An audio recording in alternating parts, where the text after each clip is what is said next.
Mesdames, Messieurs, bonsoir. Je vous le disais en sommaire, le Premier ministre était face aux députés. Il y a de cela quelques instants, des dossiers chauds ont été évoqués comme la crise scolaire. Justement, nous avons en ligne Ibrahima Kane. Ibrahima Kane, bonsoir.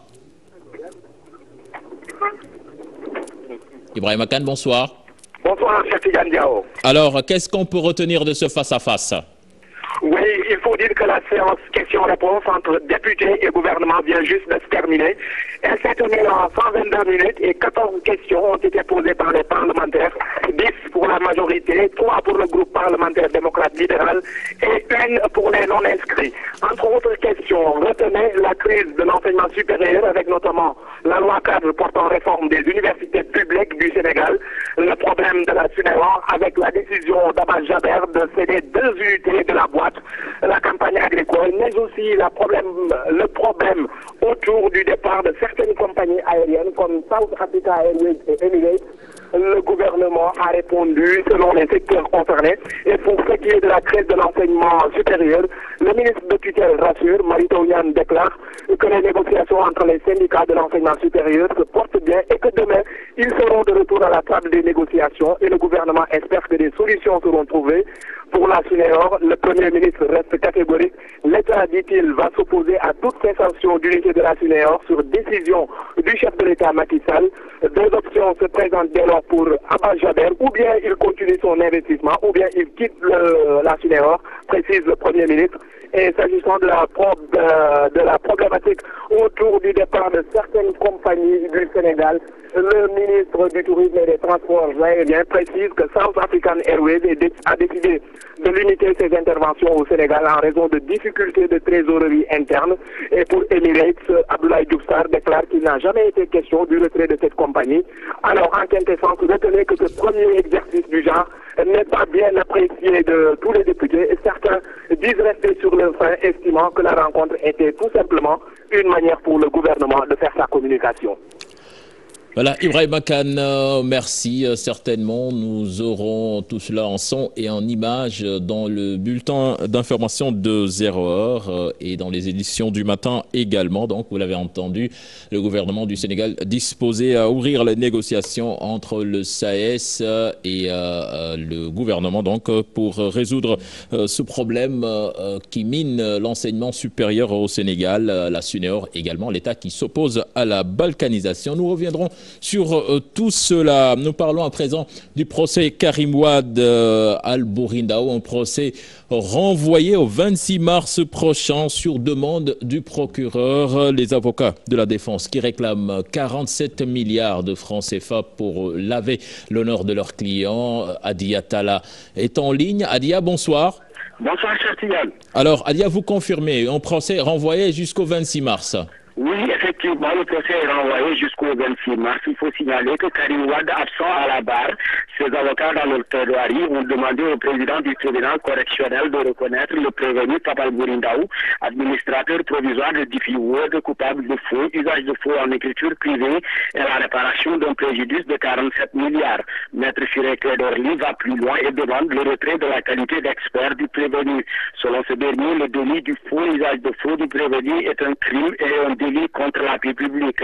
Il marquait que les déclarations d'Al-Bourindao sont graves et ont contribué à comploter contre Karim Wade. Après les plaidoiries de la partie civile, le parquet lui a demandé le renvoi de l'affaire au 26 mars pour mieux s'imprégner de quelques pièces apportées dans le dossier par les avocats de Karim Wade, que Maître El Hadji Diouf, un des avocats de Papa Al-Bourindao, a requis leur écartement.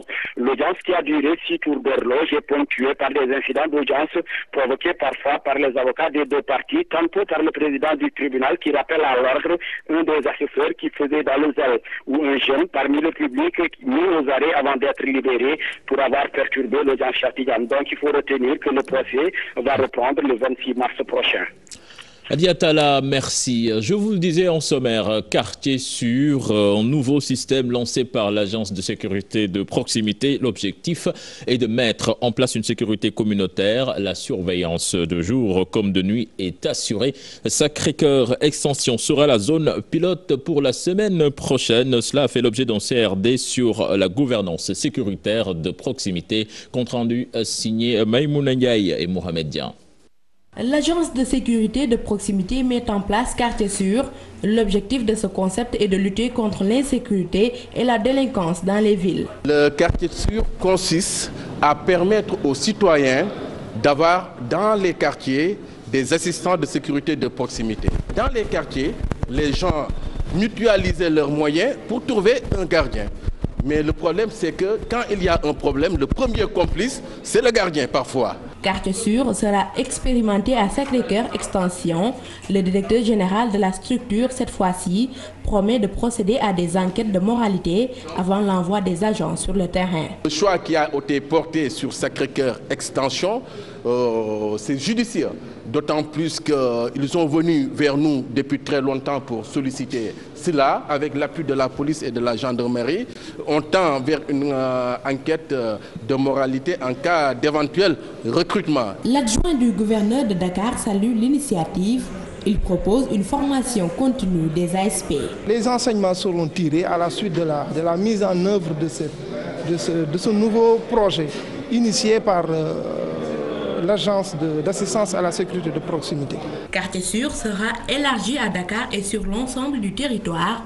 Le même système est aussi prévu à l'université. Les étudiants en licence seront formés pour faire ce travail, déclare le patron de l'ASP. Maïmouna Ndiaye, merci. Nous parlons du Conseil national du patronat qui appelle à l'unité pour lutter contre le terrorisme. Il a tenu un atelier pour éclairer sur l'importance du code ISPS. C'était ce matin, compte rendu signé à Pape Nderifal et Djibi Diallo. Un code dénommé Code international pour la sécurité des navires et des installations, ISPS, est mis en place dans le monde. Le Sénégal passe à l'application. Le vice-président du CNP revient sur l'importance de ce code. Un ensemble de réglementations, de dispositifs, d'obligations pour permettre aux navires et aux installations portuaires de pouvoir travailler sans pouvoir recevoir ces impacts terroristes qui ont fragilisé le monde. Pour Amadou Massar Sarr, la sécurité est l'affaire de tous pour la lutte contre le terrorisme. La sûreté, ce n'est pas l'affaire d'une seule personne, c'est l'affaire de tout le monde. Et c'est ensemble, bien entendu, que nous ferons face à la menace terroriste. Et c'est ensemble, tout simplement, que nous essayerons de rendre, ou bien de mettre en place, d'appliquer totalement le code pour permettre au port de Dakar d'être un port sûr. Ratifié en 2004 dans le monde, appliqué en 2015 au Sénégal, le vice-président explique. À partir de décembre, que bien entendu, puisque vous savez qu'ils envoient des inspections, les installations ont été inspectées et répondent aux normes du code. Donc c'est à partir de ce moment qu'aujourd'hui on peut dire que le code est rentré en application effective au niveau du port de Dakar. Une organisation représentant la totalité des acteurs portuaires estimée à 8000 personnes, il invite toute la population sénégalaise, au premier rang l'État, à une prise de conscience pour la protection des membres de la société maritime. Pape Nderifal, merci. L'insalubrité galopante préoccupe les commerçants du marché de Dalifort. Les clients ne viennent plus s'approvisionner à cause de cette situation gênante. Ils interpellent la municipalité. Nos reporters Salimata Osek et Djibi Diallo y ont fait un tour. C'est bel et bien un marché. Le marché de Dalifort, une odeur nauséabonde qui frappe les rares clients qui le fréquentent. C'est un véritable calvaire, selon cette vendeuse. Nous ne voyons personne. La mairie nous a promis de réagir, mais depuis lors, rien. La plupart de nos clients ont fui. Avec cette odeur, c'est vraiment difficile.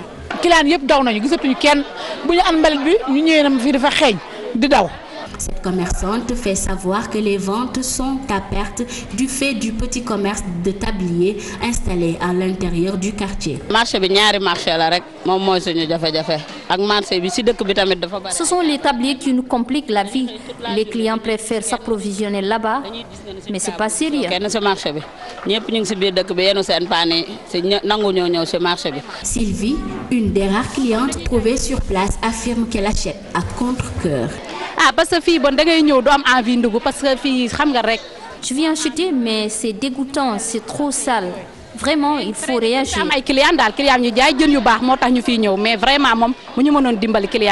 Des restaurants de fortune établis près de ce dépotoir, des commerçants qui vaquent tranquillement à leurs occupations, c'est le quotidien de ces occupants. Ils demandent à la mairie de réagir à cette situation.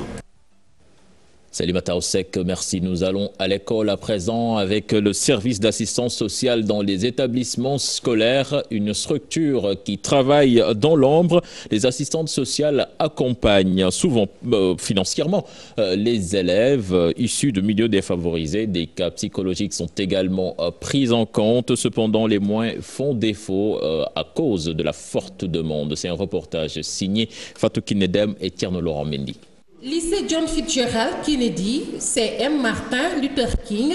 Dans ces établissements scolaires, l'assistance sociale joue bien son rôle. 10 000 francs de chaque élève, l'administration prélève, je crois, une certaine somme qu'on verse dans le service, dans la caisse du service social. Et avec ça, on aide certains élèves à s'inscrire. Elles sont ici des horizons qui sont un peu agités. On les aide à s'éduquer, à s'auto-éduquer, à s'auto-prendre en charge. Prendre en charge certains cas, une tâche, pas de tout repos. Des élèves qui tombent en transe, nous on parvient. On a deux hommes qui sont versés, très versés dans le Coran. On les appelle pour qu'elles fassent des versets pour les élèves. Mais quand on ne réussit pas à calmer ces élèves, la meilleure solution qu'on trouve, c'est d'appeler les parents. Il y a des élèves qui ont honte, qui ne veulent pas parler de leur situation familiale. Ces élèves-là se rapprochent de leur prof principal, qui est toujours avec elles. Elle leur parle de leur misère. À l'âge de la puberté, la personnalité de l'adolescent n'est pas facile à cerner. Il y a des élèves qui sont des mythomanes, qui peuvent vous raconter des histoires qui sont des tissus de mensonges. Des élèves qui peuvent tuer papa et maman pour qu'on les assiste. Beaucoup d'établissements scolaires du moyen et du secondaire de Dakar disposent d'assistantes sociales. Elles déplorent toutefois le manque de moyens pour faire face aux nombreuses sollicitations psychosociales des adolescents. Nous restons toujours à l'école, l'éducation physique et sportive, une matière peu attractive. Son faible coefficient y est sans doute pour quelque chose, d'où le désintérêt noté chez certains élèves. Mais certains professeurs ont la méthode pour capter l'attention des potaches. C'est un reportage signé Fatima Ba et Djibi Diallo. Il est 14h, passé de quelques minutes au terrain du lycée Blaise Diagne. Une petite séance d'échauffement avant le démarrage du cours d'éducation physique et sportive, cours considéré par certains élèves comme une récréation. Les élèves s'en profitent pour faire un moment de divertissement, quoi. Alors que c'est pas bon. Maintenant, le coefficient EPS, c'est très faible. C'est aussi une matière comme les autres parce que ça nous permet... D'ailleurs, le sport, c'est bon. Et pourtant, c'est une matière comme les autres. La discipline et la concentration souhaitée, la rigueur est de mise. C'est le professeur de PS donc, qui doit faire en sorte que l'élève puisse aimer sa matière en mettant en place sa personnalité d'abord, avec une bonne pédagogie. Faire aimer l'activité. Ce professeur d'éducation physique et sportive est convaincu que la matière est bien aimée des apprenants. D'ailleurs, le nombre de jeunes qui font le concours à l'INSEP chaque année ne cesse de croître. Les élèves nous demandent, mais monsieur, comment on peut faire, on peut faire pour, on va faire pour épreuve de PS. Nous, à notre époque, on avait pratiquement 300 au concours d'entrée, mais aujourd'hui, nous constatons nous constatons pratiquement plus de 1000 étudiants, 1000 bacheliers donc, pour le concours d'entrée à l'INSEPS. EPS, une matière au faible coefficient, souvent négligée par les élèves et les autorités, car dans les écoles, les infrastructures qui permettent une bonne pratique de cette matière font défaut. Direction Linguère, où les populations de Thiamène-Kayor sont très remontées contre le comité de gestion de leur forage. Elles veulent tout simplement que ce comité soit destitué. Elles se sont fait entendre en descendant dans la rue drapée de brassards rouges. C'est une correspondance signée Modumbaï. Les populations de Thiamène-Kayor arborant des brassards rouges ont battu le macadam à travers les grandes artères de la commune pour dénoncer l'absence totale d'eau dans leur localité. Ça fait presque une semaine, la population est privée d'eau. Nous prenons responsable cet état de cause, l'Asifor. On a coupé donc l'électricité. On est victime d'une facture d'électricité par la Sénélec. Selon les habitants de Thiamène-Kayor, une faute de gestion du forage est à l'origine de leur colère. Il y a un problème de malversation et un problème de faute de gestion. Ces autorités n'ont pas pris leurs responsabilités pour régler cette situation. À côté du manque criard d'eau vient s'ajouter une autre doléance, un infirmier pour leur poste de santé. Plus d'1 an, les populations n'ont pas d'infirmiers d'État. Actuellement, où Thiamène devait bénéficier d'un centre de santé avec un plateau relevé, avec des spécialistes. À paracétamol, on va aller jusqu'à Koki pour acheter ça. Nous n'avons pas ni dépôt, ni pharmacie.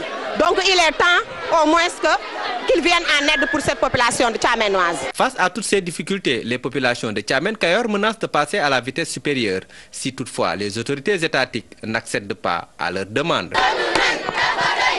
Nous allons à Diourbel. La ville attend beaucoup du plan Sénégal émergent au cours du CRD de vulgarisation du PSE. Beaucoup de projets ont été annoncés par le ministère de l'économie et des finances, comme la redynamisation du chemin de fer ou bien le développement du tourisme religieux. C'est une correspondance signée à l'Assemblée et Mohamed Jodiop. Cette campagne de vulgarisation du plan Sénégal émergent au niveau régional a pour but une appropriation très forte des populations et un soutien sans faille de celles-ci. Le plan Sénégal émergent qui aujourd'hui a l'avantage en tout cas d'être porté à un très haut niveau par le président de la République, d'avoir un soutien de nos partenaires techniques et financiers. Et donc, ce qu'il nous faut maintenant, c'est d'avoir un fort soutien de la population pour la réussite de ce plan Sénégal émergent. Et nous avons donc commencé par la région de Diourbel. Dans les débats qui ont duré plusieurs heures, une seule question est revenue très largement. Que peut attendre la région de Diourbel du plan Sénégal émergent? L'État est derrière pour mettre en place toutes les infrastructures qui permettront au secteur privé de s'épanouir. Quand vous regardez le potentiel de Diourbel, je pense qu'en développant des activités qui s'appuient sur le capital humain ou des activités dans le domaine du tourisme religieux ou bien même dans l'agriculture, parce que l'innovation avec le CNRA pourrait effectivement aider dans le développement de l'agrobusiness avec peut-être un Sunewar qui retrouve un peu ses lettres de noblesse. Et donc, sous cet angle-là, Diourbel peut effectivement tirer profit de beaucoup d'opportunités dans le plan Sénégal émergent. Après Diourbel, la délégation du ministère de l'économie et des finances va sillonner les autres régions du pays à la rencontre des populations et des autorités locales.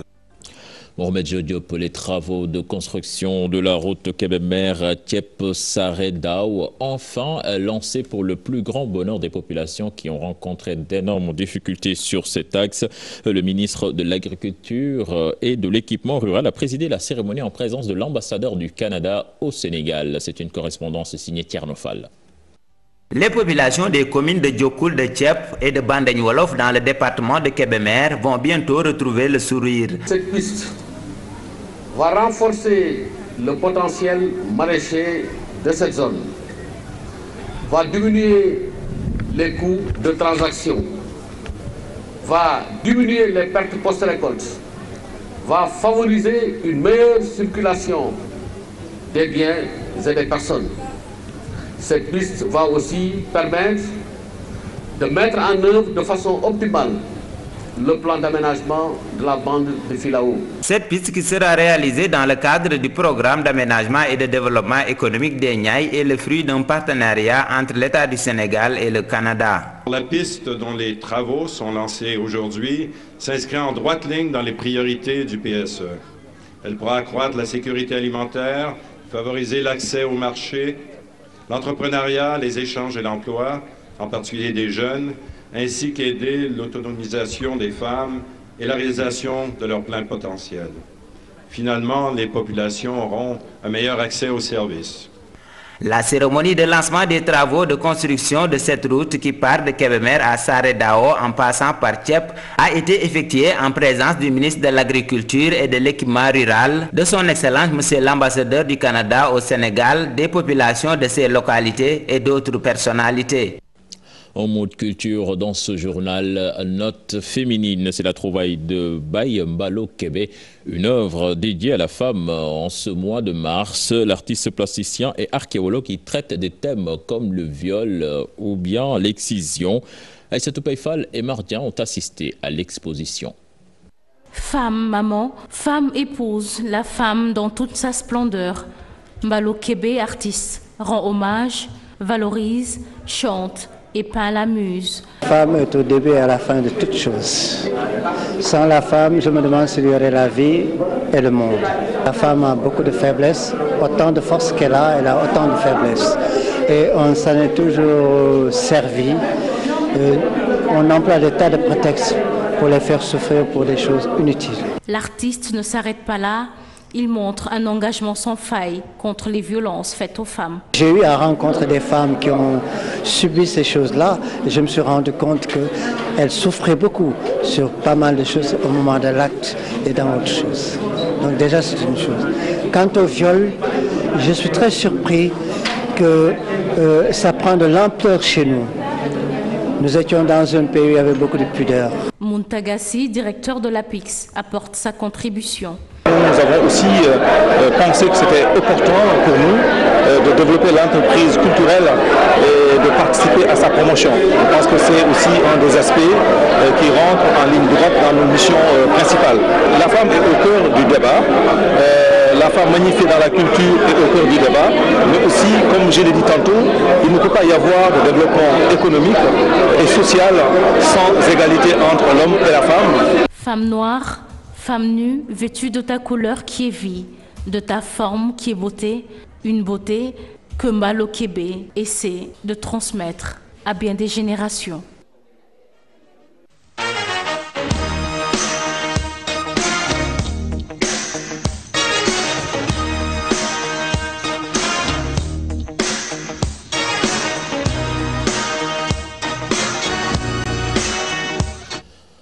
Voilà, nous parlons de football avec le championnat d'Afrique des U20, avec la poule B qui joue sa deuxième journée à Hambourg, au stade Caroline Faye, où nous retrouvons Pape Faraning. Pape Faraning, bonsoir. Bonsoir, Père Tidjane Diawo. Alors, Pape Faraning, le Mali a déjà composté son ticket pour les demi-finales et à l'instant se joue Ghana-Zambie. Effectivement, Serge Tidjane, l'équipe nationale du Mali des moins de 20 ans ont composté leur ticket pour le second tour du CHAN en battant l'Afrique du Sud par 2-1 et pourtant ce sont les Sud-Africains qui ont ouvert le score à la 72e minute par Paul Francis Maressan sur pénalty avant que l'homme du match, Amidou Traoré, réalise un doublé à la 77e et 86e minute. Du coup, l'Afrique du Sud, avec ses deux défaites, est éliminée de la compétition. Actuellement, nous sommes à la mi-temps entre Zambie et Ghana. Donc, retenez bien, à la surprise générale, l'équipe zambienne donc, a marqué lorsqu'on a joué 1 minute 28 secondes par Dave Daka sur une superbe frappe chirurgicale. Mais le Ghana a égalisé à l'intermédiaire d'Abdraham Sudi Otobra. Donc, pour l'instant, au but partout, c'est la mi-temps ici au stade Caroline Faye entre ces deux formations, Cheikh Tidjane Diawo. Voilà, merci Pape Faraning. Hier, le Sénégal s'est compliqué la tâche en concédant le match nul, 2 buts partout face à la Côte d'Ivoire. L'entraîneur, tout de même, croit toujours en cette qualification malgré la naïveté de sa défense. Joseph Koto, que je vous propose d'écouter au micro de la Fédération sénégalaise de football. Je resterai, il n'y a pas de souci. Hein. Le problème, c'est qu'il y a la poisse qui nous suit. Il y a la poisse qui nous suit, mais je pense qu'on y arrivera. On avait le match déjà. En fin de match, on prend un but. Bon, c'est le sort. Moi, je pense que je rends grâce à Dieu. Et maintenant, on attend le troisième match. Parce que le troisième match sera décisif. On a toujours nos chances avec nous. Il faut continuer à travailler et à y croire. La satisfaction que j'ai eue, c'est le sursaut d'orgueil que les garçons ont eu pour revenir à la marque et marquer le deuxième but. Bon, mais toujours est-il qu'on prend toujours un but bidon qui vraiment fatigue l'équipe parce qu'après on est obligé de dépenser beaucoup d'efforts pour revenir dans le match. Maintenant, il faut continuer à les faire confiance.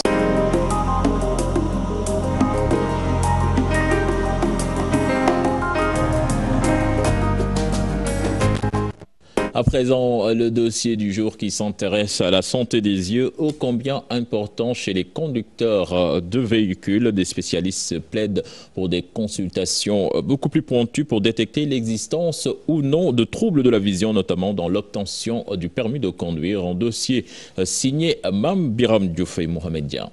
La vue, c'est la vie, a-t-on l'habitude de dire, une assertion qui revêt tout son sens une fois qu'on est au volant. Souvent, on a affaire à des chauffeurs qui nous éblouissent. Difficile, ma foi, de conduire la nuit. Voyons avec notre spécialiste ce qu'il en est réellement. Quand vous avez quelqu'un qui a une forme de cataracte qui prend le centre du cristallin, en général dans les formes sous-capsulaires postérieures, il a une très mauvaise vue quand il y a beaucoup d'éclairage, parce que la pupille se reforme et sa vision devient très mauvaise. Quel autre défaut de la vision, docteur, avez-vous noté? Le glaucome.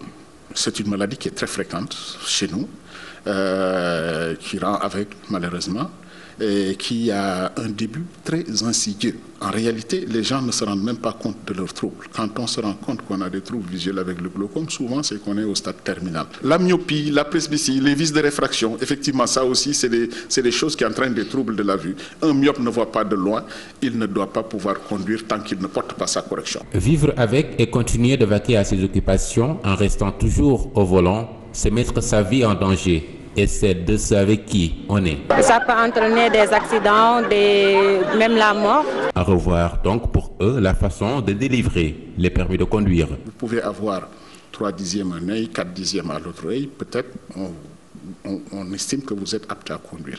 Mais nous, à notre avis, il y a d'autres critères qu'on devrait ajouter là-dessus, notamment le champ de vision. Allez vite donc se faire consulter chez l'ophtalmologiste si la perception des couleurs, formes et distances n'est pas nette.